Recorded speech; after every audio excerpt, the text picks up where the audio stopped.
One of my favorite thinkers, Naval Ravikant, he says, in an age of infinite leverage, judgment is the superpower. I think about this pretty much every single day because the quality of your decisions and where you apply them dictates to a large degree your results.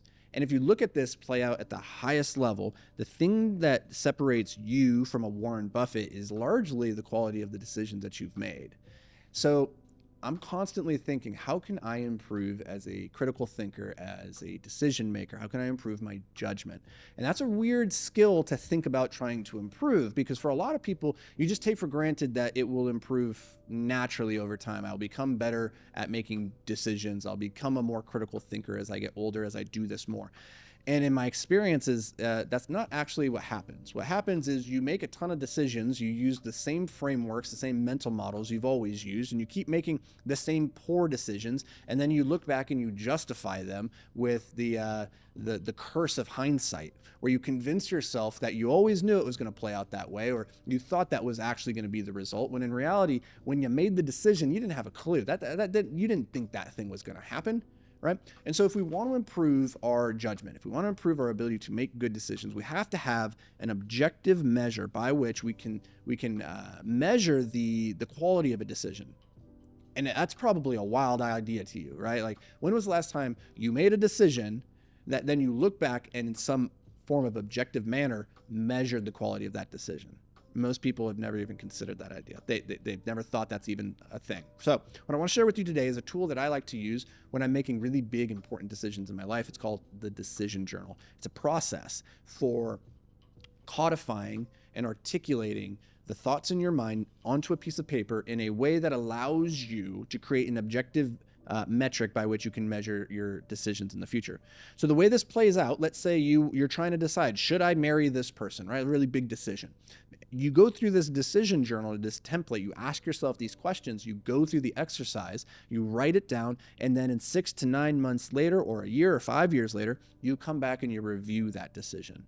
And it's in the reviewing of the decision that you start to learn, like you start to see the gaps in your own logic and your own reasoning. That's how we can turn hindsight into a gift and not a curse. Okay. So here's the template that I use when going through my decision journal. First is I list out the situation. I just try to define what's the situation, the context in which I am trying to make a decision. Number two, within that context, this is the most important one, is to define the problem. What is the actual problem you're attempting to solve? And that sounds really obvious, but quite often we set off with a problem and we think solving it in this way or this facet will lead to our desired end state, when in reality it was a different problem to begin with. And this is why they say a problem well defined is half solved.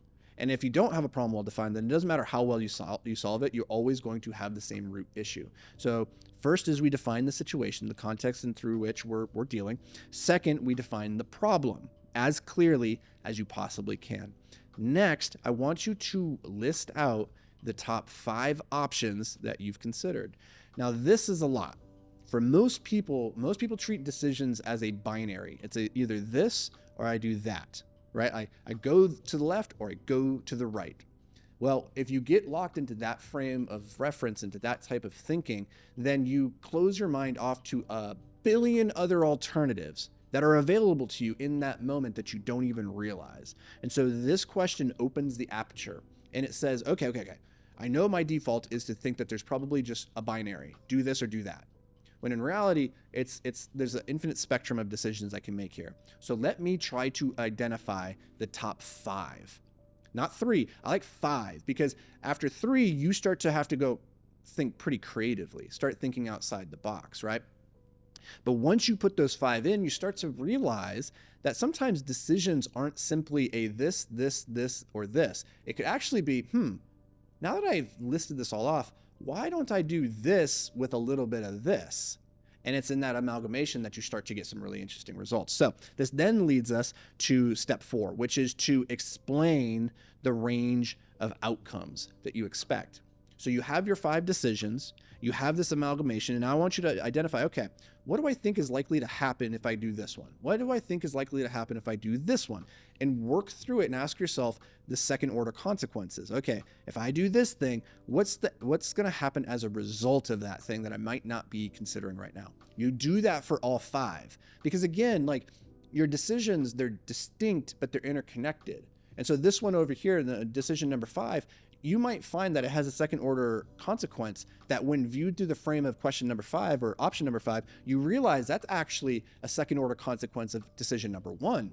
But you didn't even think about that until you got to this one, right? And so by going through this process, you're strengthening the quality of all of the decisions because you're gathering more information. Now, step 5 is to actually write down what is the decision you're making and what is the outcome you expect of it.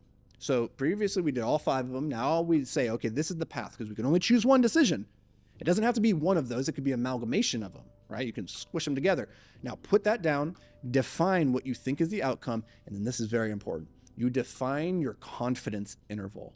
That is, how likely do you think that outcome actually is?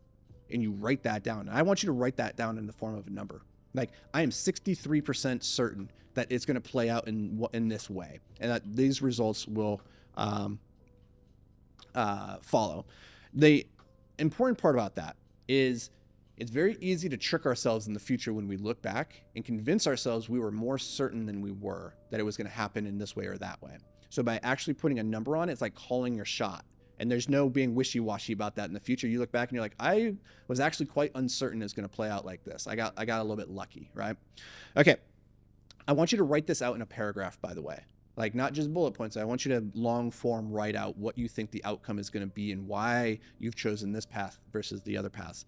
Now, step 6, this is very quick and easy. I want you to write down the time of day in which you're making the decision, your energy level, and your mood.